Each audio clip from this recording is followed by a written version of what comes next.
முதலாவது கேள்வியாக ஒரு சகோதரி கொம்பனி தெருவிலிருந்து சகோதரி அமீனா அவர்கள் கேட்டிருக்கிறார்கள். என்ன கேட்டிருக்கிறாங்கடா, குர்ஆன் வசனங்களை கலிகிராஃபியில் எழுதி வியாபாரம் செய்யலாமா என்று கேட்டிருக்கிறாங்க. அதாவது கலிகிராஃபி என்றா உங்களுக்கு தெரியும், அழகான எழுத்து கலை, அழகான எழுத்துக்களை கொண்ட ஒரு கலையாக கலிகிராஃபி இருக்கிறது. எல்லா மொழிகளிலும் இந்த கலிகிராஃபி இருக்கிறது.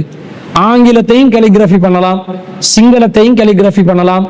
அதே போன்று எந்த மொழியாக இருந்தாலும் அந்த மொழியில் உள்ள எழுத்துக்களை, வசனங்களை அழகான முறையிலே கையெழுத்து கலையாக அதை வெளிப்படுத்துவதுதான் கலிகிராஃபி என்பது. இந்த கலிகிராஃபி கலைக்குள் அல் குர்ஆன் வசனங்களை பயன்படுத்தி அழகான முறையில் அல் குர்ஆன் வசனங்களை எழுதி அதை விற்பனை செய்யலாமா, வியாபாரம் செய்யலாமா என்றுதான் கேட்கிறாங்க. அதாவது குர்ஆன்ல பொதுவாக ஒரு தடை இருக்கிறது. என்ன தடை என்று சொன்னா, அல் குர்ஆன் வசனங்களை விற்று பிழைப்பு நடத்தாதீர்கள் என்று ஒரு பொதுவான தடை இருக்கிறது. அந்த தடை எதை குறிக்கிறது என்பதை பார்ப்பதற்கு முன்பதாக அந்த தடை சம்பந்தமாக வரக்கூடிய வசனங்களை பார்ப்போம். திருக்குர்ஆன்ல 2வது அத்தியாயத்துல 41வது வசனத்தில் அல்லாஹ் சொல்கிறான், வலா தஸ்தரு பி ஆயாத்தி சமனன் கலீலா, என்னுடைய வசனங்களை அற்ப விலைக்கு விற்று விடாதீர்கள், வஇயாய ஃபத்தகூனி, என்னையே அஞ்சுங்கள் என்று அல்லாஹ் சொல்கிறான். அல்லாஹ் இந்த வசனத்துல என்ன சொல்கிறான்? அல்லாஹ்ட வசனங்களை வித்துறாதீங்க, என்னையே அஞ்சுங்க. அப்ப அல்லாஹ்ட வசனங்களை விற்பனை செய்வது தடை செய்யப்பட்டதாக மேலோட்டமாக பார்க்கும்போது இந்த வசனத்திலிருந்து ஒரு கருத்து கிடைக்கிறது. இதே கருத்து திருக்குர்ஆன்ல 2வது அத்தியாயத்துல 174வது வசனத்துல அல்லாஹ் சொல்கிறான், இன்னல்லதீன யக்துமூன மா அன்ஸலல்லாஹ், அல்லாஹ் அருளியதை யார் மறைக்கிறார்களோ, மினல் கிதாப், வேதத்திலே அல்லாஹ் அருளியதை யார் மறைக்கிறார்களோ, வயஸ்தரூன பிஹி சமனன் கலீலா, அதை சொற்பமான அற்பமான விலைக்கு யார் விற்கிறார்களோ, உலாயிக மா யஅகுலூன ஃபீ புத்தூனிஹிம் இல்லன்னார், அவர்கள் அவர்களுடைய வயிறுகளில் நெருப்பை தவிர வேறு எதையும் உண்ணவில்லை என்று அல்லாஹ் சொல்கிறான்.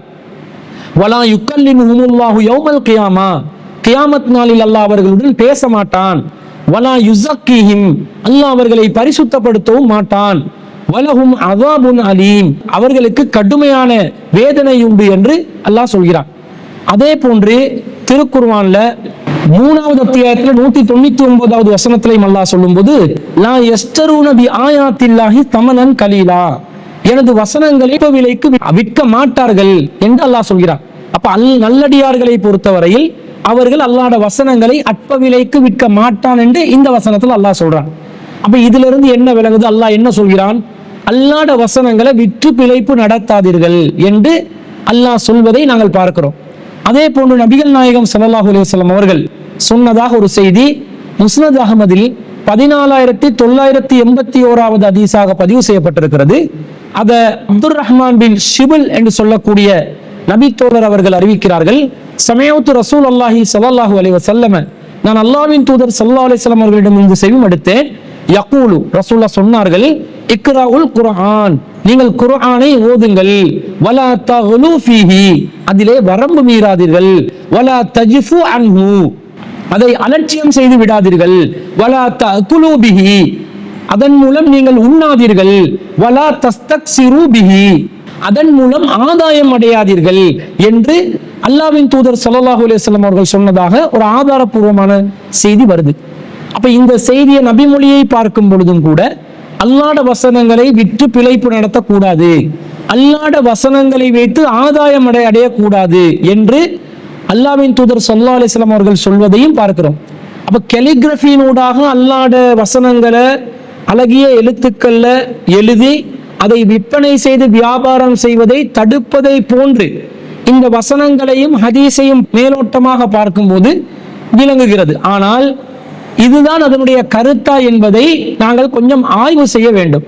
ஏனென்றால் அல்லாஹ்ட வசனங்களை விற்பனை செய்வது என்பது எந்த கருத்தில் அல்லாஹ் சொல்கிறான்? நேரடியாக அல்லாஹ்ட வசனங்களை இந்த மாதிரி ஒரு புத்தக வடிவத்தில் எழுதி அல்லது ஒரு கலிகிராஃபி வடிவத்தில் அல்லது ஒரு குர்ஆன் தர்ஜுமாவாக செய்து விற்பனை செய்வதை குறிக்கிறதா, அல்லது இதுல வேற ஏதாவது ஒரு செய்தியை அல்லாஹ் சொல்ல வருகிறானா? நேரடி சொல்ல பார்த்தா அல்லாஹ்ட வசனங்களை எந்த வடிவத்திலையும் விற்பனை செய்யக்கூடாது என்ற மாதிரி சொல்லுது. ஆனா இதுக்கு அதுதான் அர்த்தமாக இருந்தா அப்ப தர்ஜுமாக்களை விற்பனை செய்ய முடியாத நிலை வந்துடும். அதே போன்று மக்தப் மதரசாக்கள்ல பாட நூல்கள்ல அல்லாஹ்வுடைய வசனங்கள் போடப்படும், அதையும் விற்பனை செய்ய முடியாத சூழ்நிலை உருவாகும். இன்னும் பல நடைமுறை சாத்தியமற்ற ஒரு சூழ்நிலைகள் உருவாகும். இந்த கருத்தில் தான் அல்லாஹ் சொல்லியிருந்தான் என்றால் நடைமுறை சாத்தியமற்ற நிலையை பார்க்க வேண்டியதில்லை. ஆனா அல்லாஹ் இதை தான் சொல்கிறானா என்பதை நாங்கள் ஆய்வு செய்து பார்க்கின்ற நேரத்தில் அல் குர்ஆன்ல 3வது அத்தியாயத்தில் 187வது வசனம் என்ன சொல்கிறது என்று சொன்னால், அதிலே அல்லாஹ் குறிப்பிடும் பொழுது வைது அஹதல்லாஹு மீசாக்கல்லதீன ஊத்துல் கிதாப், அல்லாஹ் வேதக்காரர்களிடம் ஒரு உடன்படிக்கையை எடுத்தான். அந்த உடன்படிக்கையை எடுத்த போது அல்லாஹ் என்ன சொன்னான் என்றா, லத்து பையினன்னஹு லின்னாசி, மக்களுக்கு இந்த வேதத்தை விளங்கப்படுத்த வேண்டும் என்றும், வலா தக்துமூனஹு, அதை நீங்கள் மறைத்து விடாதீர்கள் என்றும் அல்லாஹ் ஒரு உடன்படிக்கையை எடுத்ததாக இந்த வசனத்துல சொல்றார். அதே போன்று ஃபனபதுஹு வராஅ லுஹூரிஹிம், அவர்கள் இதற்கு மாற்றமாக அவர்கள் என்ன செய்தார்கள், இந்த வேதத்தை தங்களுடைய முதுகுக்கு பின்னால் ஆக்கிவிட்டார்கள். வஸ்தரு பிஹி சமனன் கலீலா, அதை அற்பமான விலைக்கு விற்று விட்டார்கள். ஃபபிஸமா யஸ்தரூன், அவர்கள் விற்பனை செய்தது மிகவும் கெட்டது என்று அல்லாஹ் சொல்கிறான். இந்த வசனத்தில் அல்லாஹ் சொல்கின்ற போது என்ன சொல்றான் என்றா, வேதத்தை மக்களுக்கு விளங்கப்படுத்தணும், அதை மறைக்க கூடாது என்றுதான் யூதர்களிடமும் கிறிஸ்தவர்களிடமும் வேதக்காரர்களிடம் அல்லாஹ் ஒப்பந்தம் செய்ததாக சொல்கிறான். ஆனா அவர்கள் என்ன செய்தார்களாம், அதை முதுகுக்கு பின்னால் ஆக்கினாங்க, அலட்சியம் செஞ்சாங்க, அதை கண்டுகொள்ளாம என்ன செய்தார்கள், இந்த வேதத்தை வச்சே பொழப்பு நடத்தினாங்க. இந்த வேதத்தில் உள்ள ஆன்மீகம் என்று ஒன்றை உருவாக்கி அதனூடாக இந்த வேத வசனங்களை கூலியாக்கி அதனூடாக சம்பாதித்து திரிந்தார்கள் என்று அல்லாஹ் சொல்கிறார். வேதம் என்பது அல்லாஹ் மக்களுக்கு தெளிவுபடுத்துவதற்கு அருளப்பட்ட ஒன்று, அதில் எதையுமே மறைக்க கூடாது. மக்களுக்கு தெளிவுபடுத்துவதற்காக, மக்களுக்கு விளங்கப்படுத்துவதற்காக வேதத்தை கொடுப்பது என்பது தவறு கிடையாது. அதை விற்பனை செய்யும் வடிவத்திலும் கொடுக்கலாம், அதை இலவசமாகவும் கொடுக்கலாம். ஆனா எது கூடாது என்றா, அந்த வேதத்தை முதுகுக்கு பின்னால் ஆக்கி அதை மறைச்சி அந்த வேதத்தில் இருக்கக்கூடிய ஆன்மீகத்தை விற்கிறீங்களே, அந்த வேதத்துல இதை செய்தால் இந்த மாதிரி நன்மை கிடைக்கும், இதை பண்ணினால் இப்படி கிடைக்கும் என்று பொய்யெல்லாம் சொல்லி அல்லாஹ்வுடைய வசனங்களை ஒரு விற்பனை பொருளாக ஆக்கி அந்த வேதத்தினூடாக நடத்துகின்ற பிழைப்பை தான் அல்லாஹ் தஆலா தடுக்கிறார். இப்போ உதாரணத்துக்கு சொல்வதாக இருந்தா, வேதத்தை விற்பனை செய்வதை எப்படி புரிஞ்சு கொள்ளலாம் என்றா, ஒருவர் சூரா யாசீனை ஓதுறாரு, அவர் ஒரு 50 யாசீன் சூறாக்களை ஓதி அவர் வச்சிருக்கிறாரு. எப்படி வச்சிருக்கிறார், ஒரு நூல்ல முடிச்சு போட்டு வச்சிருக்கிறார். யாராவது ஒரு கத்த மூடு வந்தா, ஒரு ஜனாசா வீடு வந்தா, ஹத்தமுல் குர்ஆன் ஓதனும், யாசீன் சூரா ஓதனும் என்று கேட்டால் இவர் என்ன செய்வாரா, அந்த ஒரு முடிச்சு அவிழ்த்து விடுவார். அப்படி அவிழ்த்து விட்ட உடனே அந்த ஜனாசாவுக்கு அந்த யாசீன் போய் சேரும். இந்த வேதத்தினுடைய நன்மை இவர் ஓதினால் இவருக்கு நன்மை. ஆனா இவர் என்ன பண்றாரு, அந்த நன்மை இன்னொருவருக்கு பெற்றுக்கொள்ளக்கூடிய விதத்தில் அதை டிரான்ஸ்ஃபர் பண்றாரு, அதை அப்படியே கைமாத்துறாரு. இப்படி கைமாத்துறதுக்காக வேண்டி ஆதாயம் பெற்றுக்கொண்டால், லாபம் பெற்றுக்கொண்டால், கூலி பெற்றுக்கொண்ட இவர் இப்ப என்ன செஞ்சிருக்கிறார், அல்லாஹ்வுடைய வேத வசனங்களின் ஊடாக நன்மையை அடையக்கூடிய அந்த காரியத்தை இன்னொருவருக்கு செய்யக்கூடியதாக ஆக்கி அதிலிருந்து வருமானம் அடைகிறார் பாருங்கள். இதுதான் வேதத்தை விற்பனை செய்வது.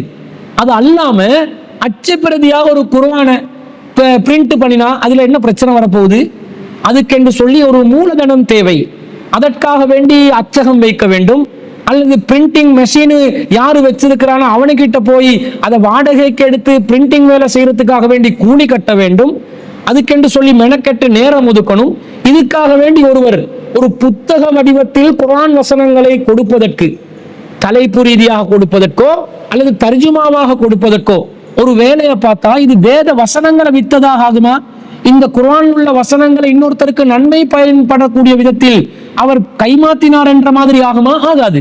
இது எப்படி ஆகும் என்றால் அல்லாஹ்வுடைய வசனங்களை மக்களுக்கு கொண்டு போய் சேர்ப்பதற்கான வேலை, அதுக்கென்று சொல்லி நேர காலம் ஒதுக்குறதுனால ஒருத்தர் என்ன செய்கிறார், அதற்கான கூலியை பெற்றுக் கொள்கிறார். இது நடக்குது.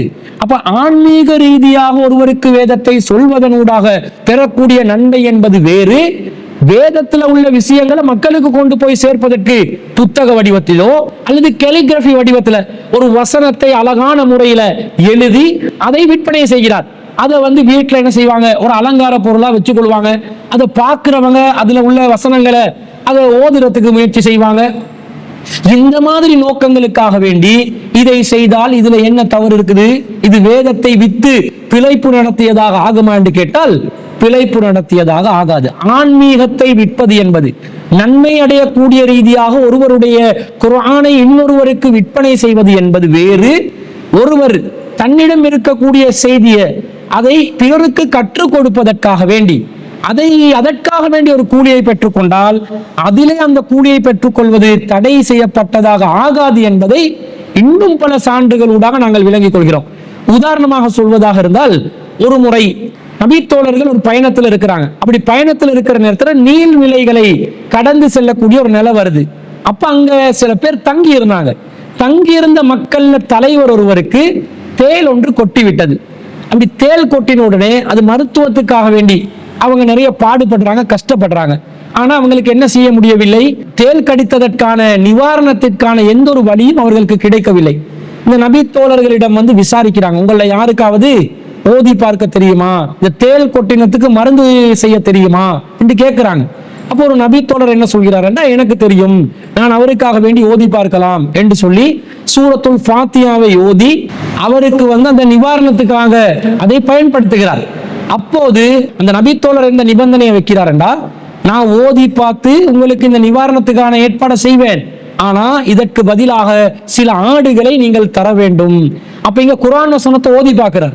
அதனூடாக அந்த கூட்டத்தின் தலைவருக்கு தேள் கொட்டினத்துக்கு மருந்து செய்வதற்கு தயார் என்றாங்க. அதே நேரத்துல அதற்கு பதிலாக சில ஆடுகள் வேண்டும், உணவுக்கான தேவை இருக்கிறது, அதனால ஆடுகள் வேண்டும் என்று கேட்கிறாங்க. அதற்கு அந்த சாரார் ஒத்துக்கொள்கிறார்கள். நபித்தோழர் ஓதி பார்க்கிறார், அவங்க ஆடுகளை கைமாத்துறாங்க. பிறகு ரசூல் ஸல்லல்லாஹு அலைஹி வஸல்லம் அவர்களிடம் இது எத்தி வைக்கப்பட்ட நேரத்தில் சூரத்துல் ஃபாத்தியா நோய் நிவாரணி என்று உங்களுக்கு எப்படி தெரியும் என்று கேட்ட செய்தியை இப்னு அப்பாஸ் ரலியல்லாஹு அன்ஹு அவர்கள் அறிவிக்கிறார்கள். இது புகாரியில 5737வது செய்தியா வருது. அப்ப இங்க நேரடியா குர்ஆன் வசனத்தை ஓதி பார்த்தே அதுக்கு கூலியாக ஆடுகளை பெற்றுக் கொண்டிருக்கிறாங்க. இது குர்ஆன் வசனங்களை விற்பனை செய்வது கூடாது என்பதற்கு எதிரான செய்தியா என்று பார்த்தால் எதிரான செய்தி அல்ல. ஏன் தெரியுமா, இங்கே நபி தோழர் நன்மையை சேர்க்கிற அந்த காரியத்தை செய்யல, குர்ஆன் ஆன்மீகத்தை அவர் விற்பனை செய்யவில்லை. அவர் எதை விற்பனை செய்கிறார் என்றா, அதுல இருக்கக்கூடிய மருத்துவம், குர்ஆன்ல இருக்கக்கூடிய அந்த நோய் நிவாரணம் என்ற தன்மை இருக்கிறதே, அதை கொடுத்து பசிக்காக உணவுக்காக வேண்டிய ஆடுகளை பெற்றுக் கொள்கிறார்கள்.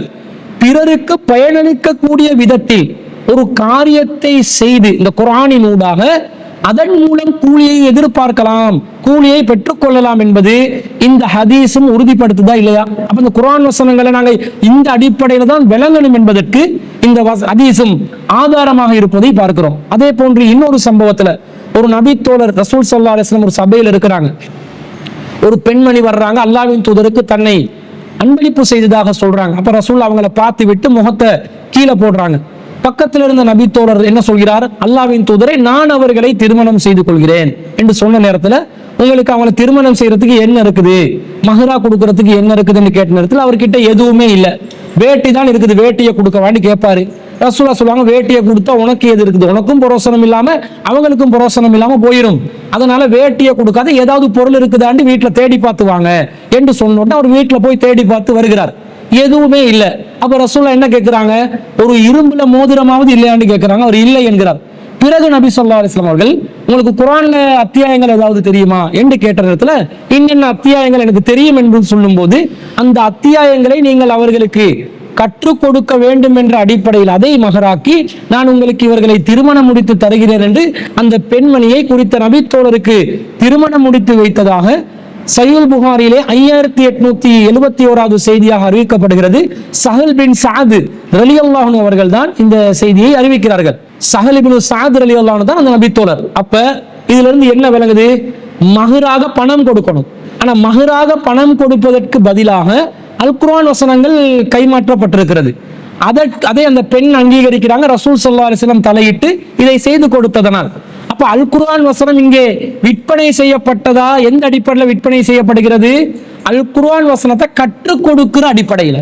கற்றுக் கொடுத்தல் என்பது இன்னொருவருக்கு நன்மை பயக்கக்கூடிய, நன்மை அளிக்கக்கூடிய ஒரு காரியமாக இருக்கிறது. அப்ப பிறருக்கு உலக ரீதியாக நன்மை அடையக்கூடிய விதத்தில் அல் குர்ஆன் வசனங்களின் ஊடாக ஆதாயம் அடையலாமா என்று கேட்டா அப்படி ஆதாயம் அடையலாம்.